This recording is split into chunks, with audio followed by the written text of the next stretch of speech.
हरे कृष्ण कृष्ण कृष्ण हरे हरे। तो भक्तबृंदगण आजकेर भिडियोटी रयेछे 2026 सालेर 16 मे ज्यैष्ठ मासेर पयला तारीख अर्थात 1 तारीख दिनटी शनिवार पालित हयेछे फलहारिणी अमाबस्या। ज्यैष्ठ मासेर अमाबस्या तिथिते काली पुजो हय, ता फलहारिणी काली पुजो नामे प्रसिद्ध। भक्तদের বিশ্বাস মা কালী জীবের কর্মফল অনুসারে তাদের আশীর্বাদ প্রদান করেন।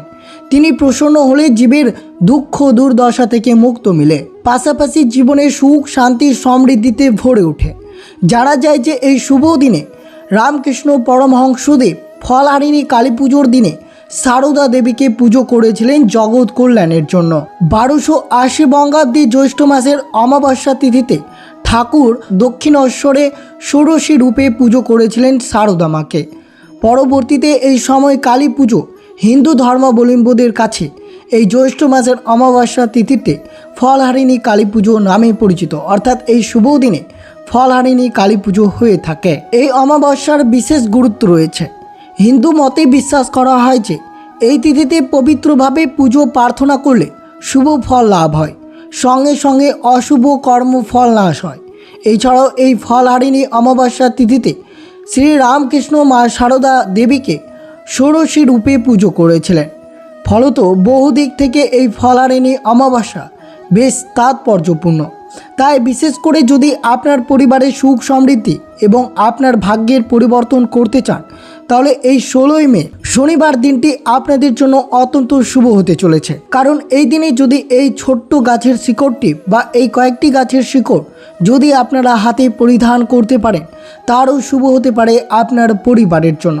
বিশেষ করে আপনার কর্মফলে উন্নতি লাভ করবে, ব্যবসায় উন্নতি লাভ করতে পারবেন। এই ফলহারিণী অমাবস্যায় যদি এই একটি গাছের মূল বা শিকড় যদি আপনারা হাতে ধারণ করতে পারেন তো অবশ্যই ভিডিওটি আপনার জন্য অত্যন্ত গুরুত্বপূর্ণ হতে চলেছে। কারণ জ্যৈষ্ঠ মাসের অমাবস্যায় পালিত হয়ে থাকে এই ফলহারিণী অমাবস্যা। প্রত্যেক হিন্দু ধর্মের গৃহে এই পুজোটি করা হয়ে থাকে, তাই এই পুজোটির অত্যন্ত শুভ ফল হতে পারে আপনার পরিবারের জন্য। তো অবশ্যই ভিডিওটি আপনারা শুরু থেকে শেষ পর্যন্ত ভক্তি সহকারে শ্রবণ করবেন। আর চ্যানেলে নতুন হয়ে থাকলে দয়া করে চ্যানেলটিকে সাবস্ক্রাইব করবেন, লাইক করবেন, কমেন্টে ভক্তি ভালোবাসা শ্রদ্ধা দিয়ে জয় মা কালী মার জয় লিখে দিতে ভুলবেন না এই শুভ দিনটিতে। অবশ্যই ভিডিওটি আপনারা শুরু থেকে শেষ পর্যন্ত ভক্তি সহকারে শ্রবণ করবেন। বাংলা মাসের 12টি অমাবস্যার মধ্যে সর্বশ্রেষ্ঠ এবং সর্বপূর্ণ প্রদায়িনী এই জ্যৈষ্ঠ মাসের অমাবস্যা, যেদিন ফলহারিণী অমাবস্যা নামে পরিচিত। ফলহারিণী কথার অর্থ হচ্ছে ফল হরণকারী। যিনি অশুভ ফল হরণ করে তাকে ফলহারিণী বলা হয়। এই দিনে দেবী কালী পূজিত হন ফলহারিণী দেবী রূপে। শাস্ত্র বিশেষজ্ঞদের মতে জ্যৈষ্ঠ মাসে আম, জাম, লিচু, কাঁঠাল সমেত নানা রকমের মৌসুমি ফল পাওয়া যায়। ভক্তরা তাদের ইষ্ট দেবীকে এই ফল নিবেদন করে থাকেন। দেবী ভক্তদের কর্মফল হরণ করে তাদের মোক্ষ ফল প্রদান করে। ভক্তদের বিশ্বাস ফলহারিণী কালী পুজো করলে বিদ্যা, কর্ম এবং অর্থ ভাগ্যের উন্নতি ঘটে, প্রেম প্রণয়ের বাধা দূর হয়, মানসিক শক্তি পেয়ে থাকেন বলে তাদের বিশ্বাস রয়েছে। তাই বিশেষ করে আপনারা এই ফলহারিণী কালী পুজোয় বিশেষ শুভ যোগে যদি আপনারা এই কয়েকটি শিকড় হাতেই পরিধান করতে পারেন, তাহলে জীবনে দুঃখ দুর্দশা থেকে মুক্ত মিলবে, পাশাপাশি জীবনে সুখ শান্তি এবং সমৃদ্ধিতে ভরে উঠবে। তাই বিশেষ মনোযোগভাবে শ্রবণ করবেন। 2026 সালে অমাবস্যা অর্থাৎ ফলহারিণী অমাবস্যা শুভ সময় 16 মে পড়েছে জ্যৈষ্ঠ মাসের 1 তারিখ দিনটি শনিবার। এই শুভ দিনে ফলহারিণী অমাবস্যা বা ফলহারিণী কালী পুজো ব্রতটি পালন হবে। ফলহারিণী অমাবস্যা তিথি শুরু হচ্ছে 31শে বৈশাখ 15 মে শুক্রবার শেষ রাত্রি 4টা 2 মিনিটে এবং তা শেষ হচ্ছে 1লা জ্যৈষ্ঠ শনিবার রাত্রি 1টা 51 মিনিট পর্যন্ত। উদয়া তিথি অনুসারে এই ব্রতটি আপনাদেরকে পালন করতে হবে 16 মে 2026 শনিবার। এই শুভ দিনে আপনারা অবশ্যই ফলহারিণী কালী পুজোর ব্রতটি এবং পুজোটি অবশ্যই করবেন এবং এর সাথে আপনারা এই ক্রিয়াকলাপটি অবশ্যই পরিবারের সুখ সমৃদ্ধি এবং আপনার মঙ্গলের জন্য অবশ্যই একটি বার হলেও করবেন। কারণ ফলহারিণী অমাবস্যা সকল অমাবস্যার মধ্যে সর্বশ্রেষ্ঠ এবং সিদ্ধি লাভের জন্য একমাত্র শ্রেষ্ঠ সময়। সকল ভক্তরা অবশ্যই ফলহারিণী অমাবস্যার সকালে গঙ্গা স্নান করা অত্যন্ত শুভ। মৌনী ব্রত পালন করার সঙ্গে সঙ্গে মা কালীর চরণের সাধ্যমতো যে কোনো একটি ফল 1 বছরের জন্য দান করতে হবে। যে ফল দান করবেন সেই ফল ভুলেও 1 বছর খাওয়া যাবে না। এছাড়াও এই দিন মা কালীর সঙ্গে সঙ্গে শিবের পুজো করতে পারেন। নিজের সামর্থ্য মতো দরিদ্র মানুষকে কিছু দান করবেন। এই অমাবস্যার দিন তেল বা ঘি দিয়ে প্রদীপ জ্বালান এবং বাড়ির সদর দরজার সামনে রেখে দিতে পারেন। এই সমস্ত নেগেটিভ শক্তি থেকে আপনাকে দূরীভূত করবে। মাতৃতুল্য কোনো মহিলাকে 5 রকমের ফল দিন এবং তার আশীর্বাদ নিন। এতে জীবনে সুখ সমৃদ্ধিতে ভরে উঠবে। যেহেতু জ্যোতিষশাস্ত্র মতে ফলারিণী পুজোর দিন বিশেষ একটি নিয়ম পালন করলে ব্যক্তিগত সিদ্ধি পূরণ হতে পারে। এই নিয়ম অবশ্যই করবেন। বিশেষ করে মৌসুমি ফল দিয়ে প্রথমে দেবীর পুজো দিতে হবে, তারপর দেবীকে পুষ্পাঞ্জলি দিয়ে নিজের মনের কথা জানাতে হবে। এরপর এই সব ক্রিয়াকলাপগুলো অবশ্যই করবেন, যেটি আপনাদের সাথে তুলে ধরা হলো। কথিত আছে যে এই দিন স্বয়ং দেবী ভক্তের মনস্কামনা পূরণ করার জন্য ধরাধামে অবতীর্ণ হন। যদিও ভক্তের চোখে তিনি সদা বিরাজমান, তার প্রকাশ সর্বত্রই, তবু ফলহারিণী অমাবস্যার বেশ কয়েকটি নিয়ম আপনাদেরকে বলানো হলো, যেটি জ্যৈষ্ঠ মাসের অমাবস্যা তিথিতে ফলহারিণী কালী পুজো হয়ে থাকে। সেই সব নিয়ম অবশ্যই মেনে চলবেন। আর বিশেষ করে শ্রবণ করবেন এই ফলহারিণী অমাবস্যায় কোন কোন শিকড় আপনারা পরিধান করবেন আপনার হাতে, সেগুলো অবশ্যই শ্রবণ করুন। যেহেতু সনাতন ধর্মে এবং জ্যোতিষশাস্ত্রে অমাবস্যা তিথি, বিশেষ করে ফলহারিণী অমাবস্যার মতো পবিত্র এবং জাগ্রত দিনে এই গাছের শিকড় বা মূল ধারণ করার জন্য অত্যন্ত শুভ বলে মনে করা হয়। এই দিনে আধ্যাত্মিক সাধন ও জ্যোতিষিক প্রতিকারের বিশেষ শক্তি থাকে বলে বিশ্বাস রয়েছে। যারা রত্ন ধারণ করতে পারেন না, তারা প্রাকৃতিক উপায়ে গ্রহদোষ খণ্ডন করতে চান, তারা এই ফলহারিণী অমাবস্যাতে অবশ্যই গাছের শিকড় ধারণ করতে পারেন, যেগুলো আপনাদের সাথে তুলে ধরা হলো। এদিন অবশ্যই প্রথমে মনে রাখবেন ধারণ করার কয়েকটি নিয়ম রয়েছে। এদিন সকালে স্নান করে শুদ্ধ বস্ত্র ইষ্টদেবতা বা মা কালীর চরণে সেই শিকড়টি ছুঁয়ে গঙ্গা জল ধূপ দীপ দিয়ে সেটিকে শোধন করে নিতে হবে। এরপর পুরুষের ক্ষেত্রে ডান হাতে বা গলায় এবং মহিলার ক্ষেত্রে বাম হাতে বা গলায় ধারণ করার নিয়ম রয়েছে। লাল বা কালো সুতো ব্যবহার করা যেতে পারে, যা উদ্দেশ্য অনুযায়ী ভিন্ন। তা অবশ্যই আপনারা এই শুভ দিনে কোন গাছের মূল পরিধান করবেন। সনাতন ধর্মে এই শ্বেত আকন্দর গাছটি অত্যন্ত পবিত্র, এর অলৌকিক গুণ সম্পন্ন বলেই মনে করা হয়। জ্যোতিষশাস্ত্রে এর মূল শিকড় ধারণ করার বহু বিধি উপকার রয়েছে এই ফলহারিণী কালী পুজোয়। অবশ্যই মনে করা হয় সে নেতিবাচক শক্তি দূর থেকে মুক্ত করে। বিশ্বাস করা হয় যে শ্বেত আকন্দের মূল ধারণ করলে নজর দোষ, যে কোনো ধরনের নেতিবাচক শক্তির প্রভাব থেকে রক্ষা পাওয়া যায়। এটি একটি শক্তিশালী কবচের মতো কাজ করে। এছাড়াও এই গাছের মূল মা লক্ষ্মীর আশীর্বাদ থাকে বলে মনে করা হয়।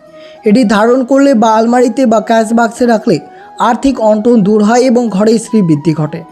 গৃহ শান্তি, পরিবারে যদি অশান্তি লেগেই থাকে তবে সে তো আকন্দের মূল ধারণ করলে মানসিক শান্তি ফিরে এবং পারিবারিক সংহিত বজায় থাকে। মনস্কামনা পূরণের জন্য এই মূলটি অত্যন্ত শুভ। নিষ্ঠা ভরে এই শুভ দিনে মা কালীর চরণে রেখে এই মূলটি অবশ্যই শুদ্ধ চিত্তে এই মূল ধারণ করলে ব্যক্তির দীর্ঘদিন কোনো অপূর্ণ ইচ্ছা এবং মনস্কামনা পূরণ হতে পারে বলে ভক্তদের বিশ্বাস রয়েছে। দ্বিতীয় রয়েছে অশ্বগন্ধা মূল। জ্যোতিষশাস্ত্র তন্ত্রশাস্ত্রে অশ্বগন্ধা মূল ধারণ করার বিশেষ মহিমা বর্ণনা করা হয়েছে।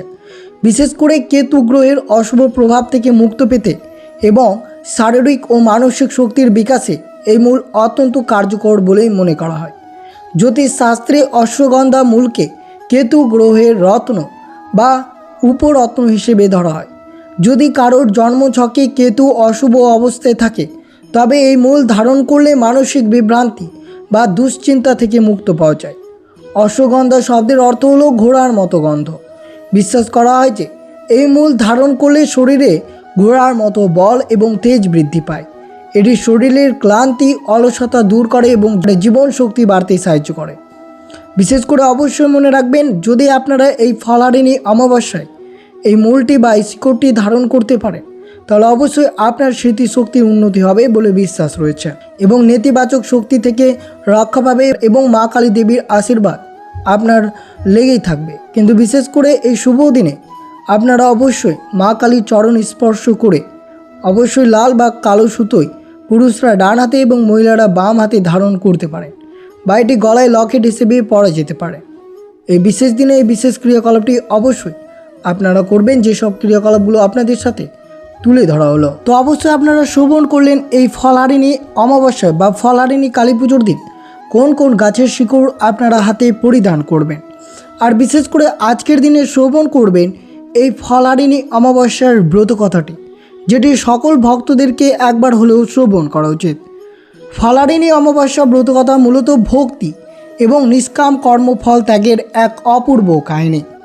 প্রাচীনকালে এক অত্যন্ত দরিদ্র কিন্তু নিষ্ঠাবান ভক্ত ছিলেন, যিনি মা কালীর পরম উপাসক। জ্যৈষ্ঠ মাসের অমাবস্যা তিথিতে তার খুব ইচ্ছা হলো মায়ের বিশেষ পুজো করার, কিন্তু তিনি এতটাই দরিদ্র ছিলেন যে নৈবেদ্য কেনার মতো কোনো অর্থ বা সামর্থ্য তার কাছে ছিল না। সারাদিন বনে ঘুরে তিনি কেবল কয়েকটি সাধারণ বুনো ফল সংগ্রহ করতে পারলেন। রাতের বেলা সেই বুনো ফলগুলো অত্যন্ত ভক্তি ভরে এবং চোখের জলে মায়ের চরণে নিবেদন করে তিনি আকুল হয়ে প্রার্থনা করলেন, মা, আমার কাছে দেওয়ার মতো কোনো জাগতিক সম্পদ নেই।